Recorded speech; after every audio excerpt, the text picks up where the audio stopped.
അവസാനം വരെയും പോരാടി തോറ്റവൻ ജയിച്ചതിന് തുല്യമെന്നൊക്കെ പറയുന്നത് കേൾക്കാൻ നല്ല സുഖമുണ്ട്. എന്നാൽ ഒരു കാര്യത്തിന് ഇറങ്ങുമ്പോൾ അതിൻ്റെ റിയാലിറ്റിയെക്കുറിച്ച് ചിന്തിക്കുക എന്നത് ബോധമുള്ള മനുഷ്യർക്ക് പറഞ്ഞിട്ടുള്ള കാര്യമാണ്.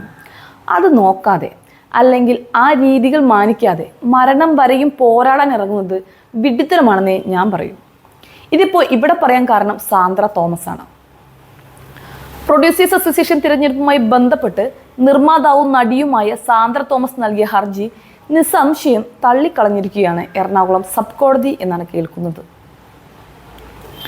പ്രൊഡ്യൂസേഴ്സ് അസോസിയേഷൻ സംഘടനാ ഭാരവാഹി തിരഞ്ഞെടുപ്പുമായി ബന്ധപ്പെട്ടുകൊണ്ട് പ്രസിഡന്റ് സ്ഥാനത്തേക്ക് സാന്ദ്ര തോമസ് പത്രിക നൽകിയിരുന്നു.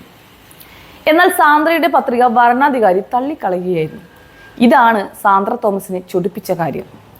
അതിനെ തുടർന്ന് അസോസിയേഷനിൽ സ്ഥാനാർത്ഥികളുടെ മൂല്യനിർണ്ണയം നടത്തിയ വരണാധികാരിയുടെ തീരുമാനം പക്ഷപാതപരമായിരുന്നുവെന്ന് ചൂണ്ടിക്കാട്ടിയായിരുന്നു സാന്ദ്ര കോടതിയെ സമീപിച്ചത്. അസോസിയേഷൻ തിരഞ്ഞെടുപ്പിൽ സൂക്ഷ്മ പരിശോധനയ്ക്ക് ഒരു വരണാധികാരിയെ നിയമിക്കാമെന്ന് സംഘടനയുടെ നിയമാവലിയിൽ പറഞ്ഞിട്ടില്ല എന്നും സാന്ദ്ര കൂട്ടിച്ചേർക്കുകയുണ്ടായി. പ്രൊഡ്യൂസേഴ്സ് അസോസിയേഷൻ ഭരണ പ്രക്രിയകളിൽ പക്ഷാപാതവും സുതാര്യതയില്ലായ്മയും ആരോപിച്ചുകൊണ്ട് തന്റെ നാമനിർദ്ദേശ പത്രിക നിരസിച്ചതിൽ സ്റ്റേ ആവശ്യപ്പെടുകയും ഭരണാധികാരിയുടെ ദീർഘകാല കാലാവധിയെ ചോദ്യം ചെയ്യുകയും ചെയ്തുകൊണ്ടായിരുന്നു സാന്ദ്ര ഹർജി ഫയൽ ചെയ്തത്. അതേസമയം ഇന്നു വന്ന വിധി നിരാശാജനകമാണെന്നും നിയമവിദഗ്ധരുമായി ആലോചിച്ചുകൊണ്ട് തുടർ നടപടികൾ സ്വീകരിക്കുമെന്നും സാന്ദ്ര പ്രതികരിക്കുകയുണ്ടായി. ചലച്ചിത്ര നിർമ്മാതാക്കളുടെ സംഘടനയിലേക്കുള്ള പ്രസിഡന്റ്, ട്രഷറർ സ്ഥാനങ്ങളിലേക്കായിരുന്നു സാന്ദ്ര തോമസ് നാമനിർദ്ദേശ പത്രിക സമർപ്പിച്ചിരുന്നത്. എന്നാൽ ആവശ്യമായ സെൻസസ് സർട്ടിഫിക്കറ്റുകൾ സമർപ്പിക്കുന്നതിൽ അവർ പരാജയപ്പെട്ടുവെന്ന് ചൂണ്ടിക്കാട്ടിയായിരുന്നു വരണാധികാരി പത്രികകൾ തള്ളിക്കളഞ്ഞത്. പത്രിക തള്ളിയതിനെതിരെയും വരണാധികാരിയെ നിയമിച്ചത് നിയമാവലി പ്രകാരമല്ലെന്നും ആരോപിച്ചുകൊണ്ടുള്ള 2 ഹർജികളാണ് സാന്ദ്ര നൽകിയിരുന്നത്.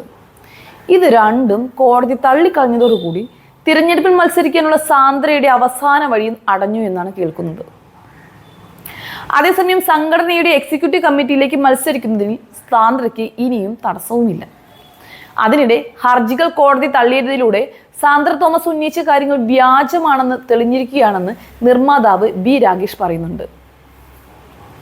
സംഘടനയുടെ നിയമാവലിയുമായിട്ടാണ് തങ്ങൾ മുന്നോട്ട് പോയത് എന്ന് ജി സുരേഷ് കുമാറും പറഞ്ഞു. ആരോപണങ്ങൾക്ക് മുൻപിൽ സാന്ദ്രയുടെ അസഹിഷ്ണുതയാണെന്നായിരുന്നു ലിസ്റ്റിൻ സ്റ്റീഫന്റെ പ്രതികരണം. ഇനി കോടതി കള്ളം പറഞ്ഞതാണെന്ന് സാന്ദ്ര പറയുമോ എന്നും ലിസ്റ്റിൻ പരിഹസിക്കുകയുണ്ടായി. അമ്മ എന്ന താര സംഘടന കൊണ്ട് തന്നെ മലയാള സിനിമ മൊത്തത്തിൽ നാണക്കേടിലാണ്. അതിനിടയിലാണ് നിർമ്മാതാക്കളും തമ്മിൽ തല്ലി തുടങ്ങിയത്. എൻ്റെ അഭിപ്രായത്തിൽ സാന്ദ്ര ഈ പരിപാടിക്ക് ഇറങ്ങിയത് ഒട്ടും ഹോംവർക്ക് ഇല്ലാതെയായിരുന്നു. ഒന്നുകിൽ പെട്ടെന്ന് ജയിക്കാമെന്നുള്ള ഓവർ കോൺഫിഡൻസ്, അല്ലെങ്കിൽ തോൽക്കുമെന്ന് ഉറപ്പുള്ള ഒരു കേസിന് പുറകെ മാധ്യമ ശ്രദ്ധ കിട്ടാൻ വേണ്ടി മാത്രം പോയത്. ഇനി സ്ത്രീ ആയതുകൊണ്ട് നീതി കിട്ടിയില്ല എന്ന് മാത്രം പറയരുത്.